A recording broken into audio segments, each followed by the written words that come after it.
How to search for any trading symbol in TradingView application. Hi everyone, welcome back to Trading for Beginners. If you are looking for a way to search for any trading symbol in TradingView, then first of all, open the TradingView application on your device and sign into your account. Now go ahead and open up any chart if one isn't already open. After selecting opening a chart, now you'll be able to see the symbol on the bottom left corner. Simply swipe up or down to select a different symbol you want. Select the symbol that matches your asset you want to view.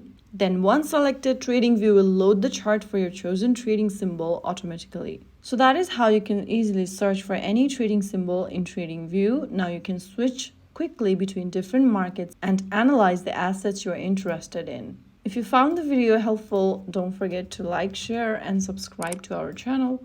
I will see you again in the next video. Thank you for watching.